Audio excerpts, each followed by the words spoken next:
பல வருடங்களுக்கு பின்னர் நாம் பெற்ற சுதந்திரத்தில் இருந்து உச்ச பயன் பெற்று நாட்டை அபிவிருத்தி செய்ய வேண்டும் என்று ஜனாதிபதி மஹிந்த ராஜபக்ஷ தெரிவித்துள்ளார்.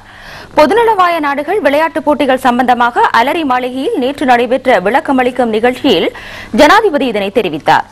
சவால்களில் வெற்றி பெற ஒத்துழைப்பு வழங்குவது அனைத்து பிரஜைகளினதும் கடமையாகும். நாட்டை பயங்கரவாதத்தில் இருந்து விடுவிக்க படையினர் மேற்கொண்ட அர்ப்பணிப்பையும் அவர் நினைவு கூர்ந்தார். பொதுநலவாய நாடுகள் விளையாட்டுக் குழு ஆற்றியுள்ள பணிகள் சம்பந்தமாகவும் ஜனாதிபதி மஹிந்த ராஜபக்ஷ பாராட்டு தெரிவித்தார். இந்த விளையாட்டுப் போட்டிகளுக்கான நிகழ்ச்சி நிரல் மற்றும் திட்டம் தொடர்பாக அமைச்சர் மஹிந்தானந்த அலுத்கமகே தெளிவுபடுத்தினார். பொதுநலவாய போட்டிகளை இலங்கையில் நடத்த பல நாடுகள் ஆதரவு தெரிவித்துள்ளதாகவும் அவர் கூறினார். பொதுநலவாய நாடுகளின் விளையாட்டுக் குழுவின் தலைவர் அஜித் நிவார் கப்ரால், ஒலிம்பிக் குழுவின் இலங்கை தலைவர் ஹேமஸ்ரீ பெர்னாண்டோ ஆகியோரும் இங்கு சமூகம் அளித்திருந்தனர்.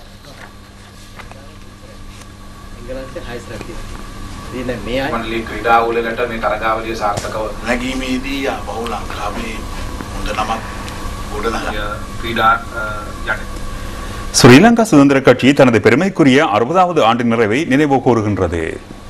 ஆக கூடுதலான மக்கள் செல்வாக்குடன் இலங்கையில் கூடுதலான காலம் நாட்டின் நிர்வாகத்தை மேற்கொண்ட அரசியல் சக்தியாக தற்பொழுது ஸ்ரீலங்கா சுதந்திர கட்சி விளங்குவதாக அக்கட்சியின் பொதுச் செயலாளர் மைத்ரிபால சிறிசேன தெரிவித்துள்ளார்.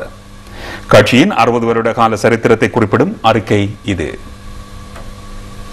1951ஆம் ஆண்டு ஜூலை மாதம் 12ஆம் தேதி SWRD பண்டாநாயக்கா DA ராஜபக்ஷ உள்ளிட்ட சிலர் ஐக்கிய தேசிய கட்சியிலிருந்து விலகி ஸ்ரீலங்கா சுதந்திர கட்சியை 1951ஆம் ஆண்டு செப்டம்பர் மாதம் 2ஆம் தேதி ஆரம்பித்தனர்.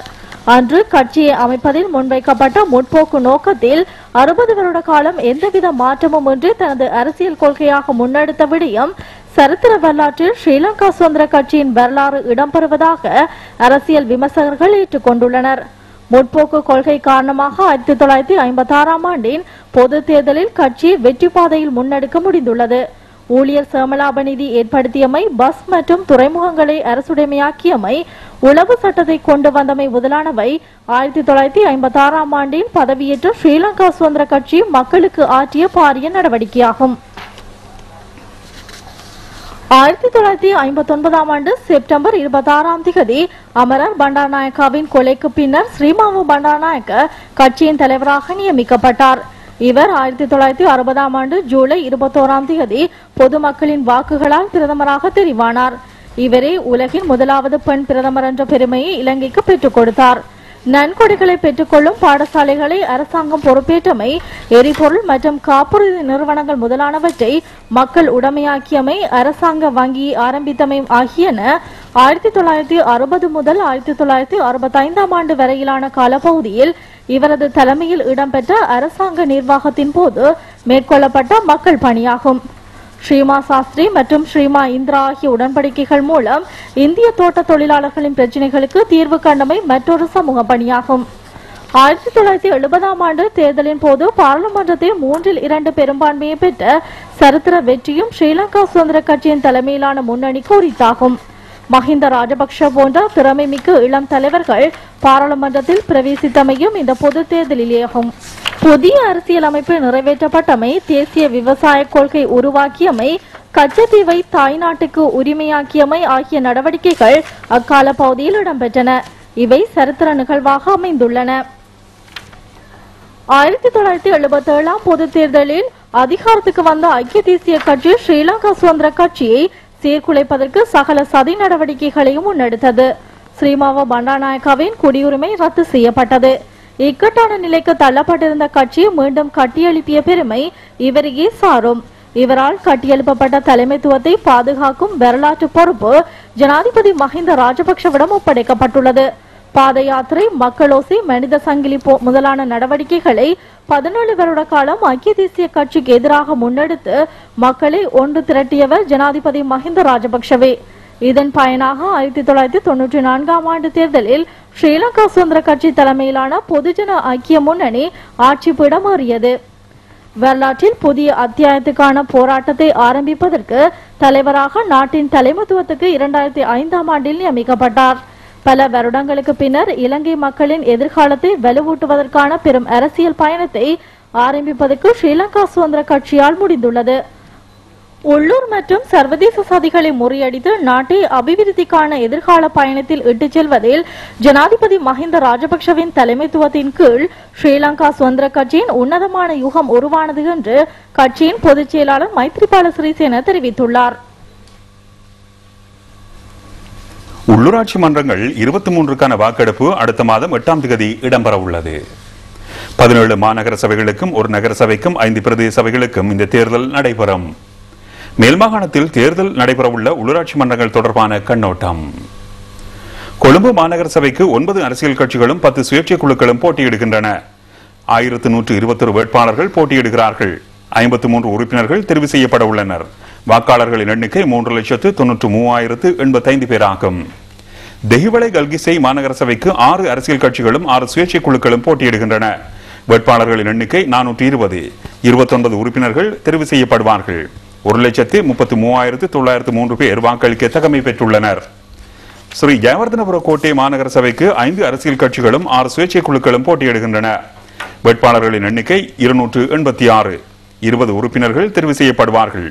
வாக்காளர்களின் எண்ணிக்கை 73,486. மொரட்டுவை மாநகர சபைக்கு 6 அரசியல் கட்சிகளும் 3 சுயேட்சை குழுக்களும் போட்டியிடுகின்றன. வேட்பாளர்களின் எண்ணிக்கை 315. 29 உறுப்பினர்கள் தெரிவு செய்யப்படுவார்கள். வாக்காளர்களின் எண்ணிக்கை 1,13,795 ஆகும். கொலன்னாவை நகர சபைக்கு 6 அரசியல் கட்சிகளும் 3 சுயேட்சை குழுக்களும் போட்டியிடுகின்றன. வேட்பாளர்களின் எண்ணிக்கை 135. 11 உறுப்பினர்கள் தெரிவு செய்யப்படுவார்கள். வாக்காளர்களின் எண்ணிக்கை 36,504. கொட்டிகாவத்தை முல்லேரிய பிரதேச சபைக்கு 5 அரசியல் கட்சிகளும் 4 சுயேட்சை குழுக்களும் போட்டியிடுகின்றன. வேட்பாளர்களின் எண்ணிக்கை 243. உறுப்பினர்களின் எண்ணிக்கை 21. வாக்காளர்களின் எண்ணிக்கை 78,144. நீர்கொழும்பு மாநகர சபைக்கு 9 அரசியல் கட்சிகளும் 4 சுயேட்சை குழுக்களும் போட்டியிடுகின்றன. வேட்பாளர்களின் எண்ணிக்கை 416. உறுப்பினர்களின் எண்ணிக்கை 26. பதிவு செய்யப்பட்ட வாக்காளர்களின் எண்ணிக்கை 1,283. கம்பஹா நகர சபைக்கு 8 அரசியல் கட்சிகளும் 4 சுயேட்சை குழுக்களும் போட்டியிடுகின்றன. வேட்பாளர்களின் எண்ணிக்கை 288. 18 உறுப்பினர்கள் தெரிவு செய்யப்படுவார்கள். வாக்காளர்களின் எண்ணிக்கை 45,890 ஆகும்.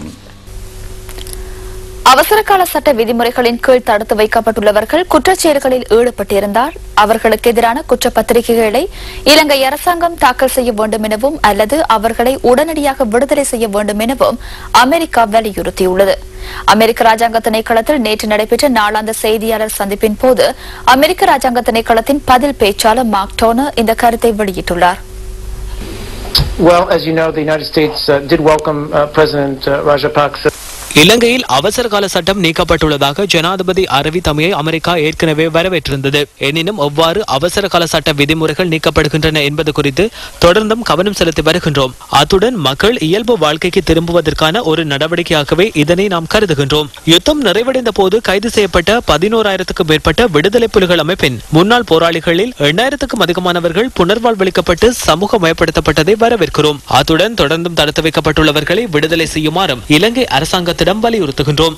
So we would just urge the government of Sri Lanka to charge or release those prisoners who are still held in custody, and I think we're still looking at the legislation going forward and studying its implications.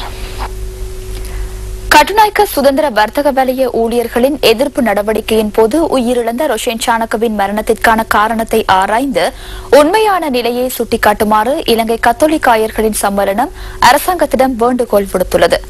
சாணக்கவின் குடும்பத்தவர்கள் இந்த மரணம் தொடர்பான உண்மை தகவல்களை அறிந்து கொள்வதில் மிகுந்த ஆர்வத்துடன் உள்ளதாக இலங்கை கத்தோலிக்க ஆயர்களின் சம்மேளனம் வெளியிட்டுள்ள அறிக்கையில் குறிப்பிடப்பட்டுள்ளது. இலங்கை கத்தோலிக்க ஆயர்களின் சம்மேளனத்தின் தலைவர் வணக்கத்திற்குரிய மெல்கம் கர்தினால் ரஞ்சித் தாண்டகை மற்றும் பொதுச் செயலாளர் வணக்கத்திற்குரிய நோபர்ட் எம் அந்திராதி ஆகியோரின் கையொப்பத்துடன் இந்த அறிக்கை வெளியிடப்பட்டுள்ளது. கடந்த ஆகஸ்ட் மாதம் 25ஆம் தேதி இடம்பெற்ற இலங்கை கத்தோலிக்க சம்மேளனத்தின் கூட்டத்தொடரில் ரோமேஷ் சாணக்கவின் மரணம் தொடர்பில் அதிக கவனம் செலுத்தப்பட்டதாக அதில் குறிப்பிடப்பட்டுள்ளது.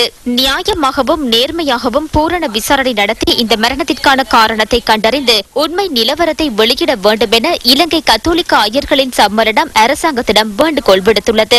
அவ்வாறான விசாரணைகளின் ஊடாக நியாயம் நிலைநாட்டப்படும் என சம்மேளனத்தின் அறிக்கையில் சுட்டிக்காட்டப்பட்டுள்ளது. முன்னாள் ராணுவ தளபதி சரத் போன்சேகா சிகிச்சைகளுக்காக கொழும்பில் உள்ள தனியார் வைத்தியசாலை ஒன்றுக்கு இன்றும் அழைத்து வரப்பட்டார்.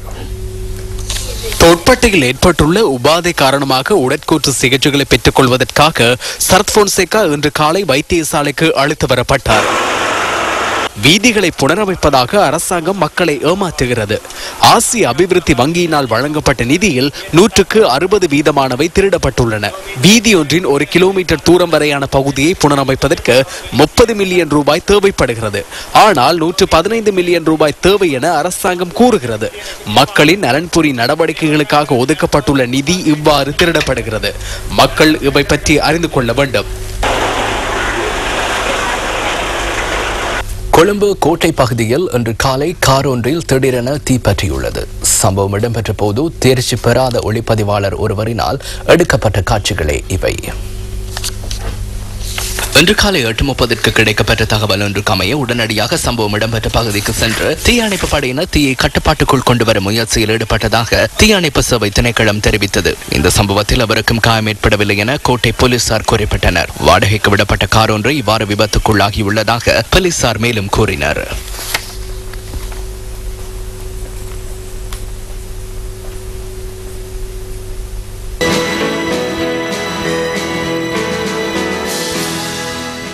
சகலரும் ஒன்றிணைந்து நாட்டின் இறைமைக்காக போராடி 1948ஆம் ஆண்டு தாயகத்திற்கு சுதந்திரத்தை பெற்றுக் கொடுத்தனர்.